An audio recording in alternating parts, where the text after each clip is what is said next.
Саламатсыңар балдар. Бүгүнкү өтүрүүчү жаңы темабыз Чыгыш Азия. 7 класс. Сабактын максаты окуучулар бул аймактын жайгашкан ордун жана географиялык абалын билишет.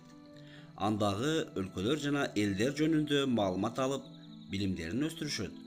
Достукка жана улуттар аралык ынтымакка тарбияланышат. Үй тапшырмасын суроо.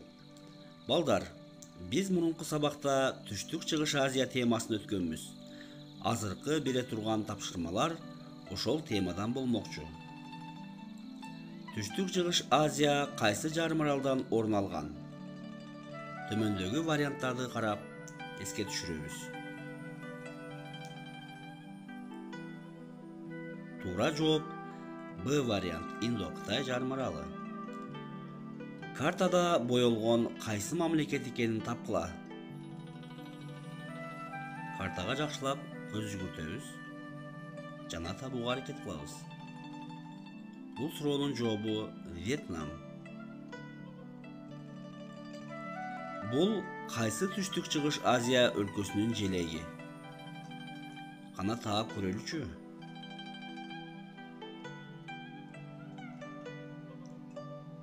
Эгер тапкан болсоңор, мунун туура жообу Малайзия өлкөсү.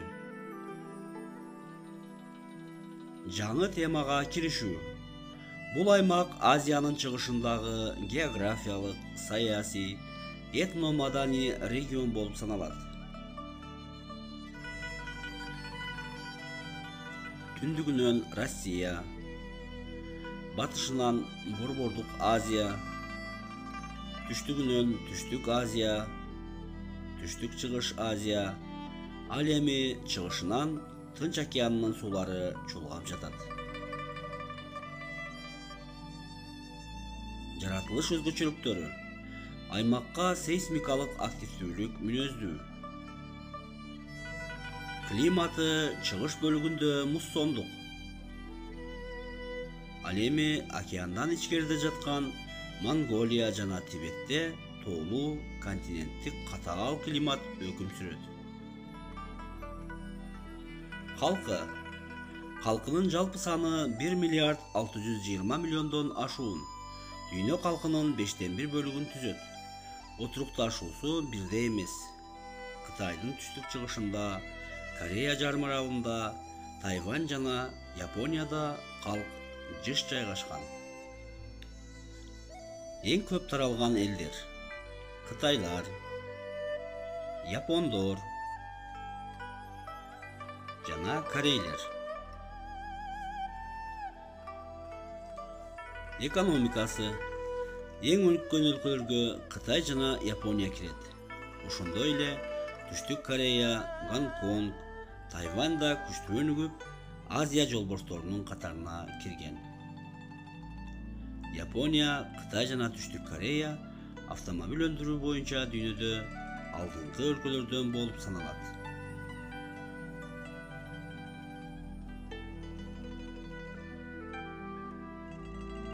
Айыл чарбасы.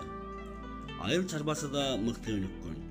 Дыйканчылык продукцияларынан күрүч, чай, жут,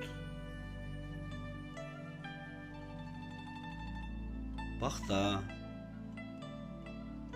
кант камышы жана арахис өстүрүү боюнча белгилүү. Мамлекеттери: Кытай, Монголия, Япония,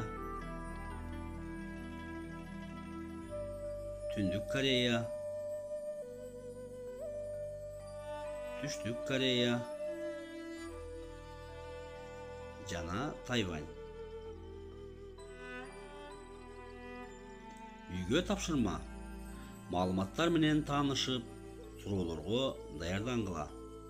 Картадан мамлекеттерди тапкыла жана борборлорун жаттагыла.